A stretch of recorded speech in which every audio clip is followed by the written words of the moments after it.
Welcome to Silent Queen's Rise. I'm so glad you're here. Now, let's get into the story. Rowan Ashby's 26-year-old personal assistant was sitting at the head of Rowan's own boardroom table when Rowan walked in. Not perched nervously at the edge of a chair, not stand to the side with a notepad, sitting at the head, in Rowan's chair, with Rowan's husband leaning over her shoulder, pointing at something on a laptop screen. The two of them laughing at a private joke the way people laugh, when they've been laughing together for a very long time. Fletcher didn't see her come in. Kira did. The girl's eyes flicked up for exactly 1 second. One cool, assessing second, and then she looked back at the screen without adjusting a single thing. She didn't move her chair. She didn't straighten her posture. She just let Rowan stand there in the doorway of her own company's boardroom at 7:43 in the morning, holding a paper cup of coffee she'd picked up on the way in, and did nothing. That was the moment Rowan understood. Not suspected. Not feared. Understood. Completely and without room for revision.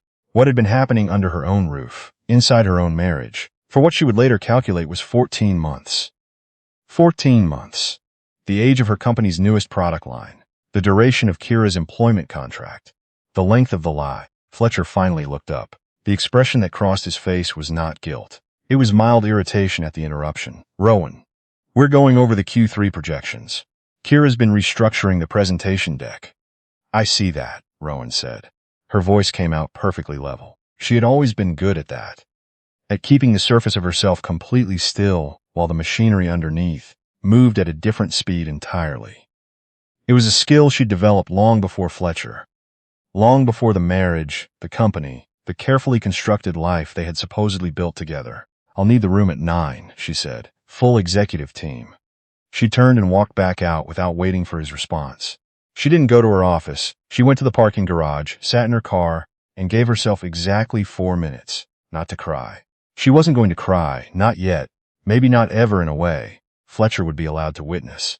She gave herself 4 minutes because the decision she was about to make would need to be made without adrenaline distorting it. She'd learned that too.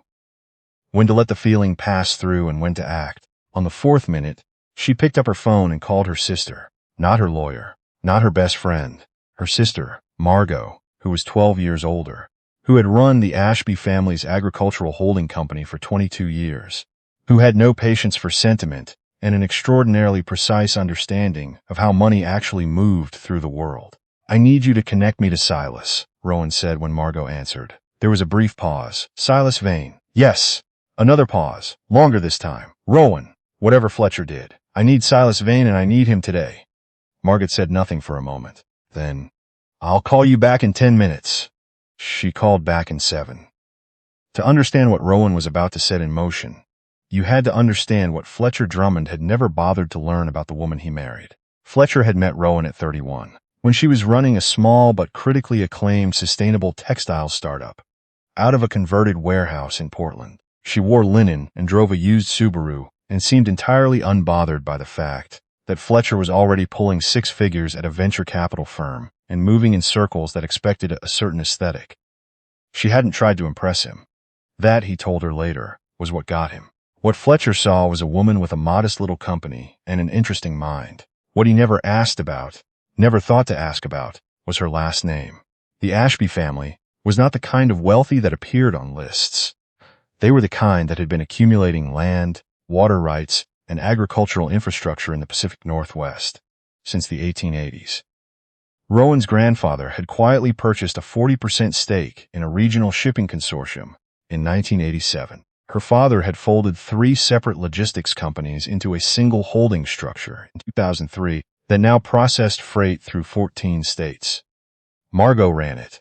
Rowan had been given her share of the trust at 25 and had, with her family's complete and silent support, gone off to build something of her own. The textile startup was real. The warehouse was real. The used Subaru was real. But when the company grew, when it became Ashby Materials, when it started moving product through retail chains and sustainability-focused supply agreements with 4 major apparel brands, the infrastructure underpinning it was not entirely Rowan's alone. The Portland warehouse was held by a property entity, 2 layers removed from the Ashby family trust. 2 of the company's largest early investors had been quiet family proxies. The logistics contracts that had allowed Ashby Materials to scale in the first year had been routed through a subsidiary of her father's freight network, at rates no independent operator could have matched. Fletcher had married an artist with good instincts and a scrappy startup. He had not understood he was marrying into a load-bearing wall. And Silas Vane was the architect who had designed it. Silas was not a fixer in any cinematic sense of the word. He was a 71-year-old corporate attorney who wore rumpled suits and drank terrible coffee, and had spent 40 years as the Ashby family's general counsel. He knew where every asset was, what every agreement said, and precisely what would happen to anything Fletcher Drummond had touched if Rowan decided to stop being generous. His voice on the phone, when Margot connected them at 8:12 that morning, was unhurried.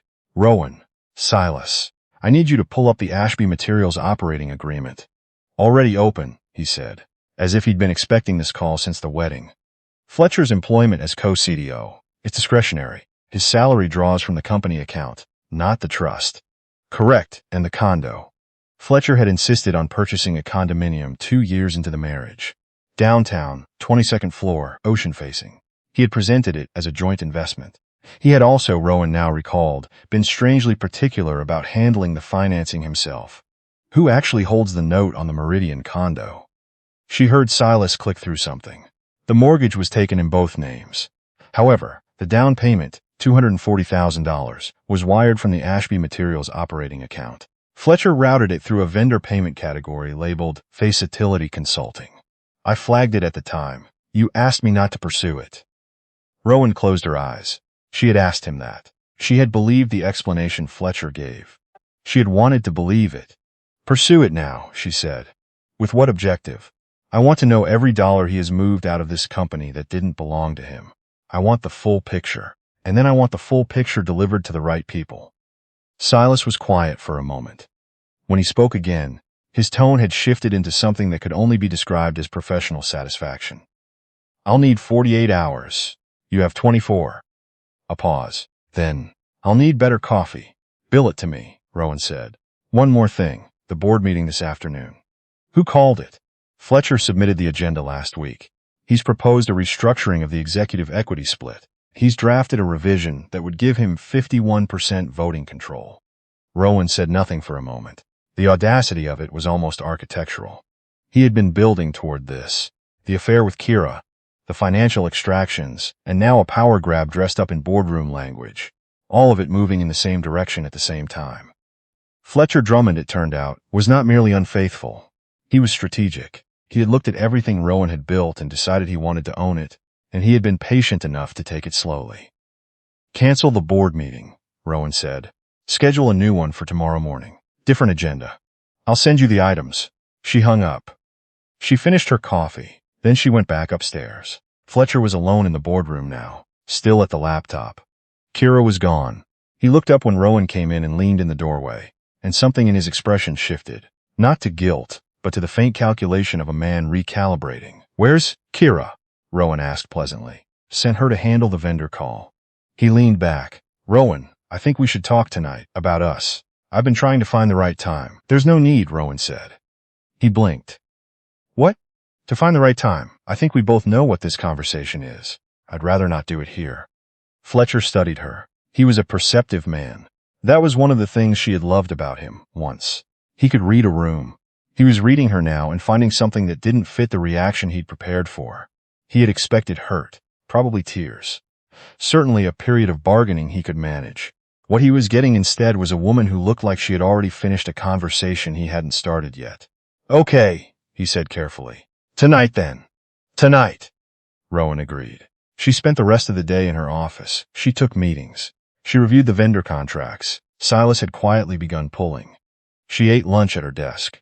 She answered emails with complete normalcy, including one from Kira asking about the afternoon calendar, which Rowan responded to with 3 words and no detectable temperature. At 4:15, her phone buzzed with a message from Silas. 2 words. "Found it." At 5:30, Fletcher's phone rang from the kitchen, where he'd left it charging when he went upstairs to shower. Rowan didn't touch it. She could hear it from where she was sitting in the living room, and she noted the name on the screen from across the room before it went to voicemail. It was a name she recognized. Devin Carr. Ashby Materials outside legal counsel, the firm Fletcher had personally recommended 2 years ago, over Silas's objection. Fletcher had said it was a conflict of interest to use Rowan's family attorney for the company. He had been right about that, in a way that he hadn't intended. Fletcher came downstairs at 6, hair still damp, looking more relaxed than the morning. He poured himself a drink, offered her one. She declined, and they sat across from each other in the living room, with the city visible through the floor-to-ceiling windows behind him. "I want to be honest with you," Fletcher began. "That would be a change," Rowan said, still pleasant. His jaw tightened slightly. "This is hard to say." "Then I'll help you." Rowan set down her glass. "You've been sleeping with Kira Drummond. Not yet, but you were planning to take her last name rather than continue giving her yours. You've redirected at least $240,000 from Ashby Materials into personal accounts. Starting with the condo down payment in 2022. You've been working with Devon Carr's firm to restructure the company equity, so that by the time I understood what was happening, you'd control a voting majority. And you scheduled today's board meeting to put that restructuring to a vote before I had a chance to notice." Fletcher had gone very still. "The affair I suspected for a while," Rowan continued, her voice even and unhurried. "The financial extractions I found out about this morning. The equity play. That one I'll admit I didn't see as clearly as I should have. You were patient. I'll give you that. Rowan, I'm not finished." She looked at him directly. "Here's what you should know. Silas Vane has already filed a formal forensic accounting request with the company's board-appointed auditors. As of this afternoon, the vendor payment categories you use to route transfers are under review. Devon Carr's firm has also been notified that their engagement is under conflict of interest review, given the equity restructuring proposal, which means anything they've drafted in connection with that proposal is currently unusable. The board meeting tomorrow morning will proceed, but with a different agenda, one you haven't seen yet." Fletcher's drink was sitting untouched on the table between them. "You don't own this company, Fletcher," Rowan said. "You were a co-signatory on a structure that I allowed you to be part of. That structure is built on a foundation you were never shown the blueprints for. And Ashby Materials' largest logistics partner, the one whose preferential rates have kept our margins healthy enough to attract the retail contracts, is a subsidiary of my family's freight network. If that partnership agreement were restructured at market rate, the company's EBITDA drops 22%. I had Silas run the number this afternoon." She watched him understand what she was saying, watched his face do the math. "You're going to burn the company down," he said, and his voice had a new quality in it now. Not anger, but a kind of raw disbelief. "You'd burn your own company too." "I'm not burning anything," Rowan said calmly. "I'm telling you what the company actually is. It isn't what you thought it was, which means your plan to take a majority voting stake in it was always based on a misunderstanding of what you were taking." Fletcher stood up. "Sit down," Rowan said. He sat down. She wasn't sure he meant to. It seemed to happen on its own. "Here's what's going to happen," she said. "Tomorrow morning, the board will vote to accept your resignation from the co-CEO role, effective immediately, for cause. The grounds are financial misconduct, specifically the unauthorized diversion of company funds, which is well documented enough at this point to hold up to any review you want to attempt. Your equity stake in Ashby Materials will revert under the operating agreement's misconduct clause, which Silas negotiated into the founding documents in 2017, and which, I'm told, you did not read carefully when you signed. You can't. I can. And Kira Thorne." She paused. "Her employment agreement is terminated as of tomorrow morning, also for cause. She is listed as the intended personal beneficiary of 2 separate fund transfers from company accounts. That makes her legally adjacent to the misconduct, regardless of what she knew or didn't know. Silas will be filing the relevant documents with the state AG's office by end of business tomorrow." Fletcher stared at her. The competent, measured man who had sat across from her in conference rooms and dinner tables and the quiet evenings of a 4-year marriage was coming undone in small, visible increments. "You planned this today," he said. "All of this in one day." "I made one phone call this morning," Rowan said. "The plan was already in place. I just hadn't needed it before." He was quiet for a long time. Outside the windows, the city went on doing what cities do. "What do you want?" Fletcher asked finally. His voice had dropped to something that was almost honest. "I want the marriage dissolved. I want your name off every document connected to this company within 30 days. I want the condo. You can keep the condo. I don't need it. But the $240,000 will be repaid to the company through the asset division, not to me personally." And I want Devon Carr's firm to withdraw from every piece of work they've done for Ashby Materials, which they've already been advised to do as of 4 o'clock this afternoon. Fletcher looked at the table.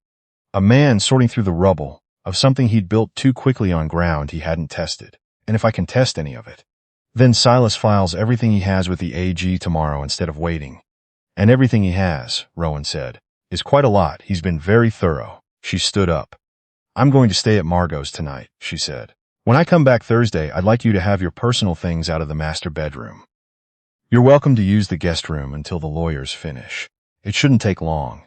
There's no ambiguity in the operating agreement, and neither of us needs this to get ugly. I don't understand you, Fletcher said quietly. He looked up at her, and for a moment she thought she could see the person she'd married somewhere behind the wreckage of everything else. I never understood you. I know, Rowan said. She picked up her coat from the arm of the chair. That was the misunderstanding that made all of this possible. She was at the door when he spoke again. The company, everything you described, the family infrastructure, the logistics subsidiary. You built all of that. You built it and you let me think. He stopped. Why? Why not just tell me? Rowan paused with her hand on the doorframe. She thought about how to answer that honestly. Because when we met, I wanted to know if someone could love me without knowing, she said. The answer, it turns out, was no. But that's not a failure of mine. She walked out. The drive to Margot's took 40 minutes through evening traffic. Rowan spent most of it watching the rain come down against the windshield and thinking about something her father used to say, that the most dangerous assumption in any negotiation was the assumption that you already knew what the other person had in the room with them. Fletcher had walked into 4 years of marriage assuming he knew. He had assumed she was the movable piece, and he was the fixed point. He had made his plans accordingly, methodically, with the particular confidence of someone who has never been wrong in a way that cost him anything real. Rowan pulled into Margot's driveway and sat for a moment after she cut the engine. Her phone lit up. A message from Silas. Board materials sent. Kira Thorne's counsel has already made contact. She's cooperating with the misconduct review. She's named Fletcher as the sole initiator. She read it twice. Then she set the phone face down on the passenger seat. She wasn't happy about it. She wanted to be precise about that, in her own interior accounting. This was not a victory that felt good. It felt like the closing of a door she'd hoped to keep open. And the grief of it was real, even if she'd made peace with the necessity. There was a version of this life she had wanted. She had tried to protect it long past the point where protecting it made sense, and the trying had cost her something she would have to spend some time understanding before she could name it cleanly. But she had not broken. That mattered.